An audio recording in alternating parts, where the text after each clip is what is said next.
Whereas the Russian Soyuz and Progress craft can carry out automatic rendezvous but require human intervention to dock, the ATV does an automatic rendezvous in a fully autonomous manner after its control centre has given the go-ahead at the last checkpoint about 11 metres from the ISS docking port. Apart from star trackers that it uses in early moments of the mission, the ATV uses several specific navigation technologies. It first uses absolute GPS, and then, starting from a 30-kilometre distance from the station, it passes to relative GPS. It takes its own position coordinates received from the GPS constellation and compares them with those of the space station that it receives via the proximity link directly from the ISS. These onboard computations allow the ATV to approach gradually in increments. A difference with the Jules Verne flight will be the different configuration of the space station, with additional modules and solar arrays. Some arrays are not fixed but move to follow the sun. Mirroring of the GPS signals on the surface of the ISS will be totally different. So we had to run a complete new validation campaign of this relative GPS system we are using between the ISS and the ATV. So this is definitely something which is quite different from the last time. At a distance of 250 meters, the ATV uses its most advanced technologies: 2 laser-based sensors, a telegoniometer and a videometer. These were certainly the most critical systems to develop, with countless software tests and simulations. For instance, a unique facility near Paris was used to qualify them. The sensors on a robotic arm locked on to the retro-reflectors on a full-scale version of the Zvezda module's aft docking port on the ISS.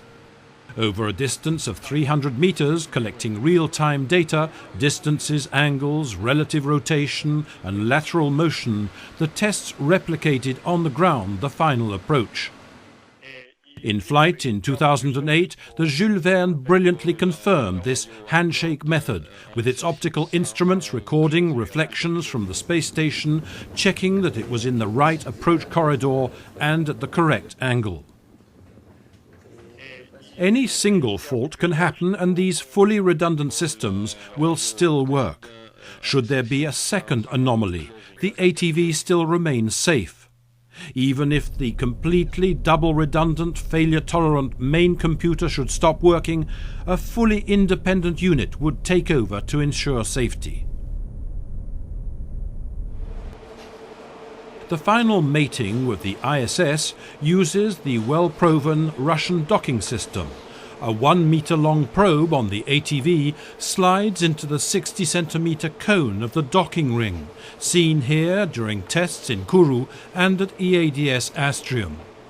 At its center there is an intelligent sensor that detects contact with the probe, then clasps and brings it in, ensuring an airtight connection, whilst hooks and bolts fasten the ATV. Built-in plugs and sockets connect the data, power and fuel lines. The docking will be monitored by the ATV Control Centre in Toulouse and by the astronauts in the ISS. Paolo Nespoli and his colleagues will be eager to welcome the supply vessel, but will remain on their guard. When ATV approaches, their mindset is there may be this malfunction or this one, and they are spring-loaded to jump on any anomaly. They must ensure ATV either touches at the right place at the right speed or doesn't touch at all. But all involved in Europe's space freighter program remain confident that the Johannes Kepler mission will be safely accomplished.